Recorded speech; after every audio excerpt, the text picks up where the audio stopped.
Squash के मायानाज खिलाड़ी John Sharekhan को प्रोफेशनल स्कॉश एसोसिएशन ने हॉल ऑफ फेम में शामिल कर लिया है। स्कॉश की गवर्निंग बॉडी की तरफ से जारी प्रेस रिलीज के मुताबिक जॉन शेरखान को हांगकांग स्कॉश ओपन के दौरान हॉल ऑफ फेम में शामिल किया गया। उनके हमरा मलेशिया के ओहदेसाज खातून स्कॉश खिलाड़ी निकोल डेविड भी इस एजाज़ से नवाजा गया। इस मौके पर जॉन शेरखान ने अपने ख्यालात का इजहार करते हुए कहा कि उन्हें इस एजाज़ पर बहुत खुशी है क्योंकि हांगकांग उनका दूसरा घर है। उन्होंने कई साल हांगकांग ओपन में खेला है और 8 मरतबा इसे जीता भी है, इसलिए यह उनके लिए बेहतरीन जगह है और वो हांगकांग में अपने पुराने दोस्तों से मुलाकात पर बहुत खुश हैं।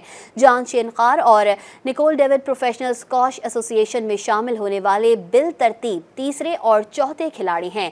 हॉल ऑफ फेम का सिलसिला रवां साल स्कॉश के सबसे बाअसर खिलाड़ियों की कामयाबियों को तस्लीम करने के लिए शुरू किया गया था। इससे कबल हॉल ऑफ फेम में पाकिस्तानी स्कॉश लेजेंड जहांगीर खान और न्यूजीलैंड से ताल्लुक़ रखने वाली सुजैन डेवाय को शामिल किया गया था। मलेशिया की निकोल डेविड को स्कॉश की तारीख के अजीम तरीन खिलाड़ियों में शुमार किया जाता है।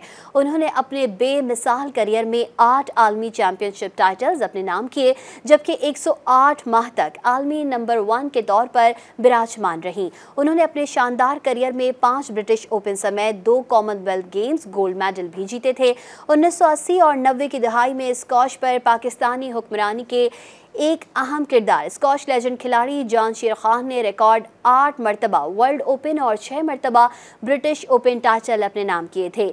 जॉन शेरखान ने प्रोफेशनल करियर में सबसे ज़्यादा 118 फाइनल खेले, जबकि रिकॉर्ड 99 टाइटल्स का सेहरा अपने सर पर सजाया। उन्हें 97 माह तक लगातार वर्ल्ड नंबर 1 रहने का एजाज़ भी हासिल है। मज़ीद न्यूज़ अपडेट्स और डिजिटल स्टोरीज के लिए सब्सक्राइब करें डॉन न्यूज़ पाकिस्तान।